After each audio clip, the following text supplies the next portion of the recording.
Hello दोस्तों, आपका free MP study channel पर स्वागत है। इस वीडियो में हम देख रहे हैं कक्षा छठवीं की विषय विज्ञान की माह मार्च की वर्कशीट का हल। तो अगर आप हमारे चैनल पर नए हैं तो चैनल को सब्सक्राइब कीजिए, साथ में बेल आइकन को प्रेस कर लें इसी तरह की वीडियोज़ देखने के लिए। तो यहाँ पर हम देख रहे हैं प्रश्न नंबर 1 जो कि खंड आ में दिया गया है। कॉलम ए में दिए गए घटकों को कॉलम बी में उनके स्रोत से मिलाइए। तो यहाँ पर देख सकते हैं इसका आंसर कार्बोहाइड्रेट का दूसरे नंबर से मैच होगा, शकरकंद, चीनी, शहद, अनाज। तो यहाँ पर सामने लिख देंगे कार्बोहाइड्रेट के सामने। फिर है प्रोटीन, तो प्रोटीन किस में पाया जाता है वो लिख देंगे यहाँ पर। जैसे यहाँ पर 4 नंबर का लिखा गया है दालें, मटर, मूंगफली, अंडे, तो यहाँ पर लिख देंगे प्रोटीन के सामने। फिर वसा के सामने पनीर, सरसों का तेल, मक्खन, घी।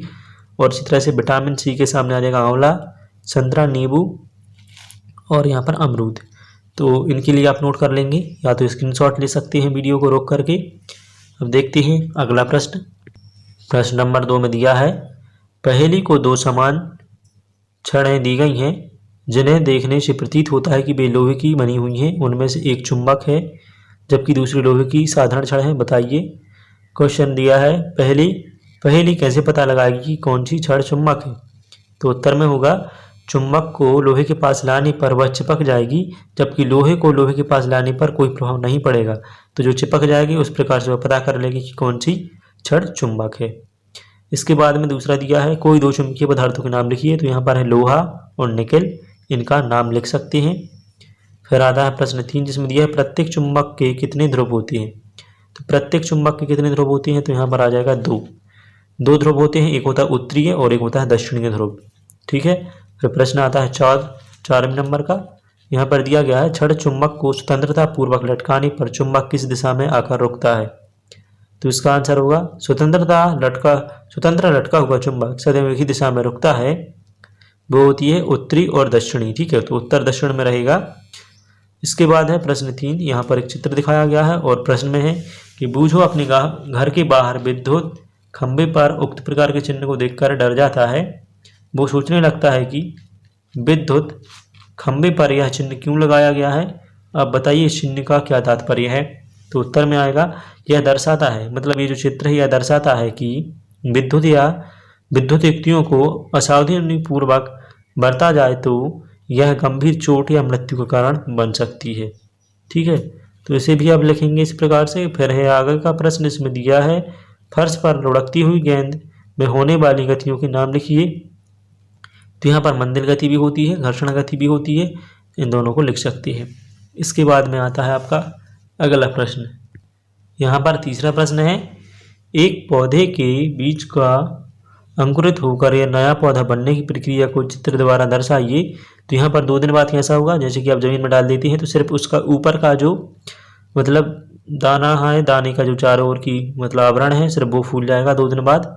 और यहाँ पर 10 दिन बाद में क्या होगा, थोड़ा सा अंकुरण निकल आएगा, थोड़ा सा नीचे की साइड निकल आएगा, ठीक है। और जो दाने का आकार है वो छोटा हो जाएगा थोड़ा सा। और इसी प्रकार से 15 दिन बाद में क्या हो जाएगी, दोनों के अंकुरण, दोनों देखिए यहाँ पर जड़ें नीचे भी चली गई हैं और ऊपर भी फुंसा फूट गए हैं, मतलब कि शाखाएं निकल आई हैं। और यहाँ पर तना बन रहा है और साथ ही बीज छोटा होता जा रहा है।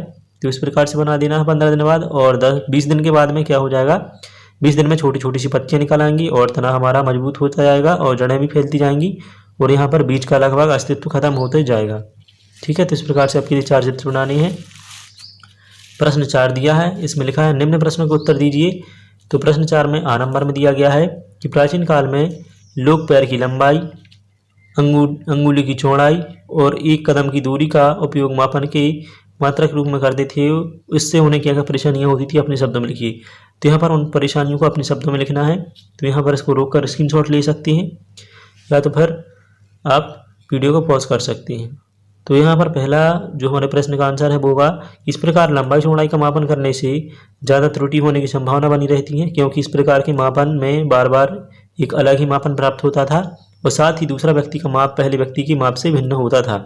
वो इसका रीजन ये था कि सभी व्यक्ति के जो मतलब यहाँ या क्या बताया गया कि लोग पैर की लंबाई और अंगुलों की चौड़ाई से मापते थे, तो सभी का जो हाथ पाँव का आकार है वो सेम नहीं होता था, इसलिए, ठीक है। फिर आता है आपका अगला प्रश्न है वर्तमान में मापन के लिए किस प्रणाली का उपयोग करते हैं। तो यहाँ पर वर्तमान में अंतर्राष्ट्रीय मात्रक प्रणाली का उपयोग करते हैं। किया जाता है, और यह है MKS, जिसका मतलब होता है मीटर किलोग्राम सेकंड। ठीक है, तो यहाँ पर दूरी का मात्रक होता है मीटर, किलोग्राम होता है अपने वजन का, और इसी तरह से भार का जो होता है, और सेकंड जो है टाइम का, समय का मात्रक होता है। तो इस प्रणाली पर आधारित है।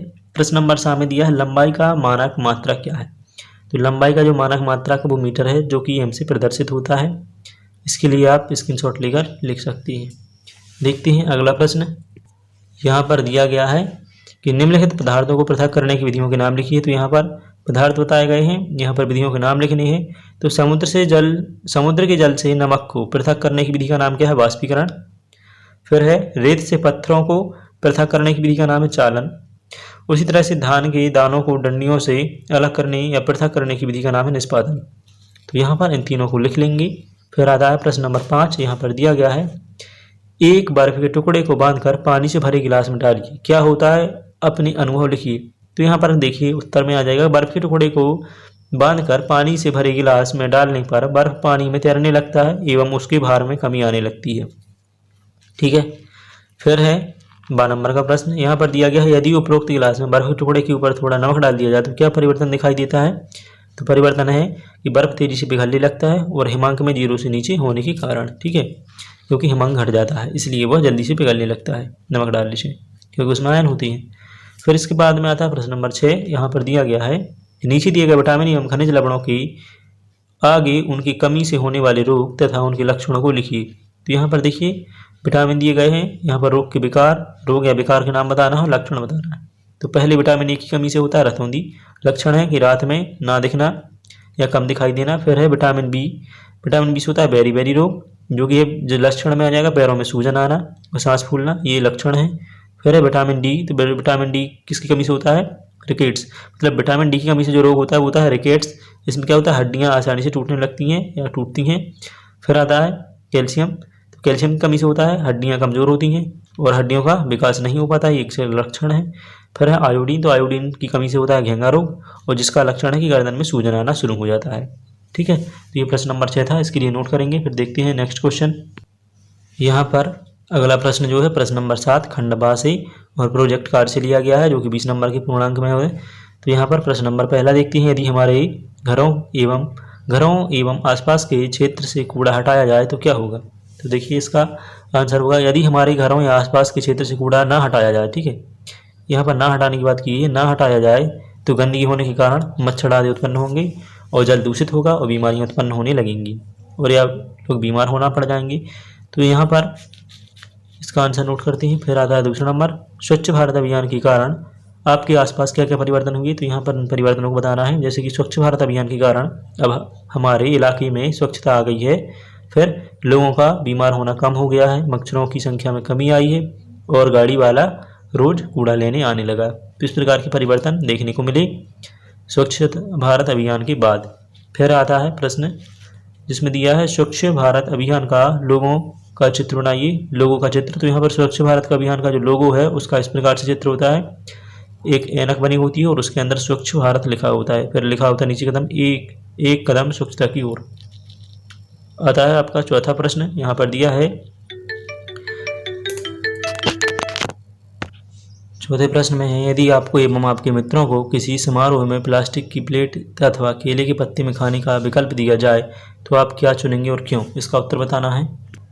तो यहाँ पर आपके उत्तर में आ जाएगा, हम केले के पत्ते को चुनेंगे क्योंकि यह हमारे स्वास्थ्य पर कोई विपरीत प्रभाव नहीं डालता, जबकि प्लास्टिक से हमारे स्वास्थ्य पर विपरीत प्रभाव पड़ता है। ठीक है, और जो केला है मतलब केले के पत्ते जो हैं वो जल्दी से अपघटित हो जाते हैं और प्लास्टिक वर्षों तक अपघटित नहीं होता है, जिस प्रकार से मृदा भी दूषित होती है।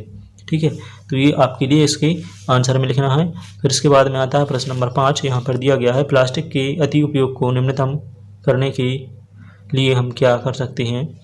तो यहाँ पर 2 उपाय बताए हैं, प्लास्टिक की पन्नियों की जगह कपड़े की थैली का उपयोग, फिर दूसरा है डिस्पोजल का उपयोग ना करके। तो इस प्रकार से इनको लिख लेंगे। फिर देखते हैं अगला प्रश्न। आगे प्रश्न में दिया है, आपके घर में कचरे का निपटान कैसे करते हैं। तो यहाँ पर आ जाएगा बचा खाना, तो बचा खाना जो है खाद बनाने में उपयोग करके निपटान कर देते हैं। फिर है दूसरा सब्जियों की छिलके, तो इसका निपटान जैविक खाद बनाकर करेंगे। इसके बाद में है सूखा एवं गीला कचरा, तो सूखे कचरे को नीले तथा गीले कचरे को हरे कचरा पेटी में डालकर निपटान करते हैं। फिर है चौथे नंबर का दिया है बचा हुआ कागज़, तो जो बचा हुआ कागज़ है सूखा कचरा पेटी में एकत्रित करेंगे। तो इस प्रकार से आप अपने घर के कचरे का निपटान करते हैं। तो अगर आपके लिए वीडियो पसंद आती है तो वीडियो को लाइक कीजिए, तो अपने दोस्तों में शेयर कर सकते हैं। उसी तरह की वीडियोस देखने के लिए हमारे चैनल फ्री एमपी स्टडी को सब्सक्राइब कीजिए और बेल आइकन को प्रेस कर लें ताकि आप तक नोटिफिकेशन पहुंच सके। Thank you.